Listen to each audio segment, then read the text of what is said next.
नमस्कार विद्यार्थी मित्रांनो, स्वागत आहे तुम्हा सर्वांचं आपल्या यूट्यूब चॅनलवरती। विद्यार्थी मित्रांनो, DMAR अपकमिंग वॅकन्सीज संदर्भात अत्यंत महत्त्वाची अपडेट तसेच नवीन GR या ठिकाणी प्रसिद्ध करण्यात आलेला आहे महाराष्ट्र शासनामार्फत।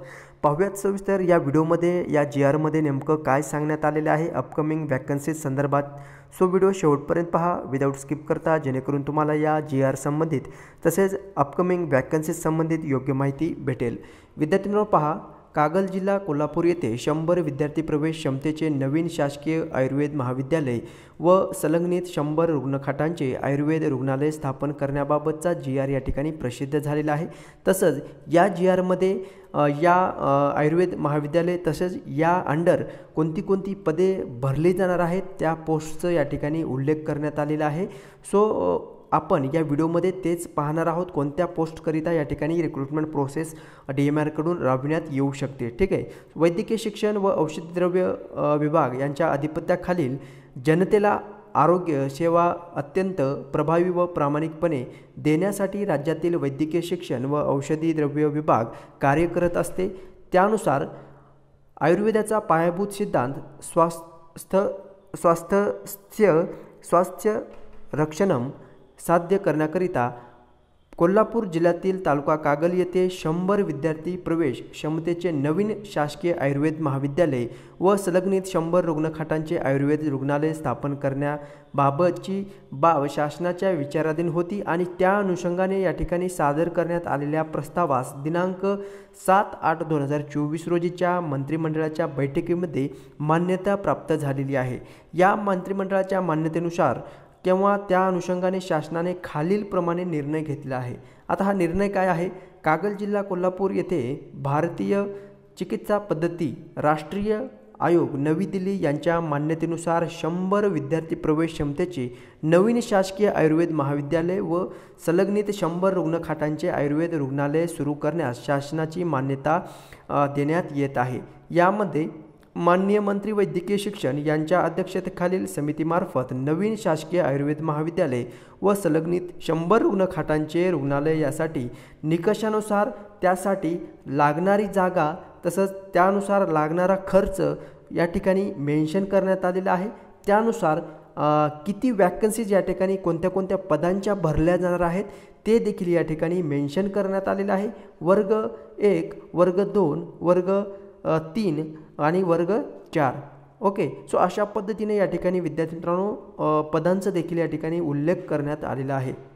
नंतर सदर या GR मध्ये महाविद्यालयासाठी विवरणपत्र देण्यात आलेलं आहे।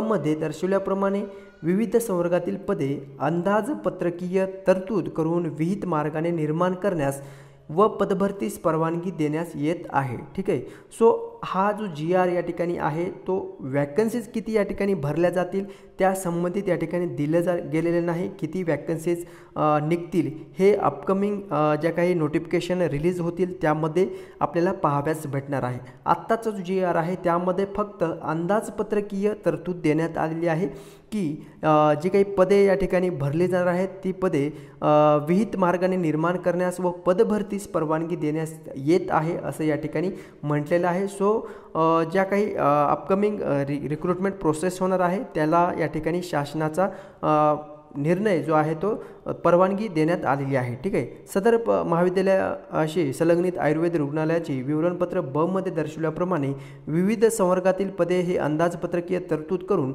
विहित मार्गाने निर्माण करण्यास व पदभरतीस परवानगी देण्यास येत आहे।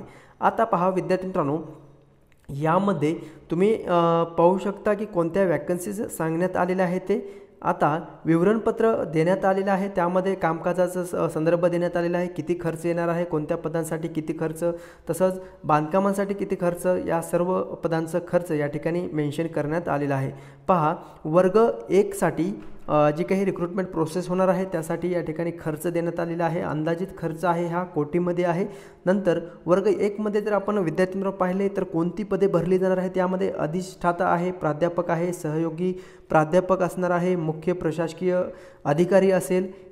ही पदे मी जी सांगितलेलं आहे ते वर्ग 1 मध्ये असणार आहे। क्लास 1 च्या ह्या पोस्ट आहेत। ठीक आहे, नंतर क्लास 2 करिता सहाय्यक प्राध्यापक असेल, सांख्यिकी अधिकारी अधिव्याख्याता असेल, किंवा प्रशासकीय अधिकारी असेल, लघुलेखक उच्च श्रेणी असेल, तर ही पदे जी आहेत ती वर्ग 2 क्लास 2च्या पोस्ट आहेत.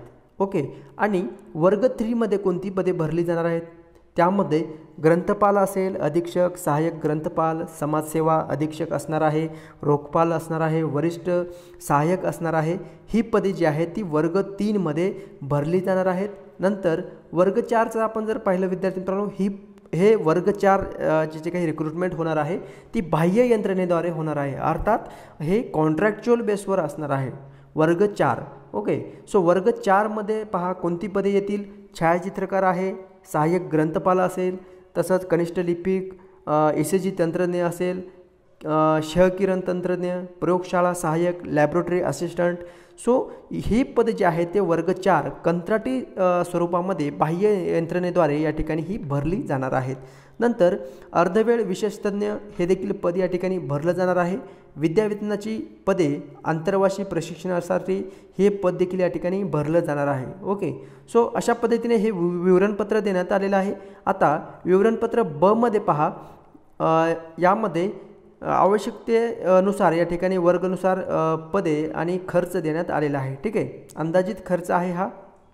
सो विद्यार्थी मित्रांनो, अपकमिंग नोटिफिकेशन आपण इलेक्शनच्या अगोदर या ठिकाणी प्रोबॅबली चान्स असणार आहे. ठीक आहे.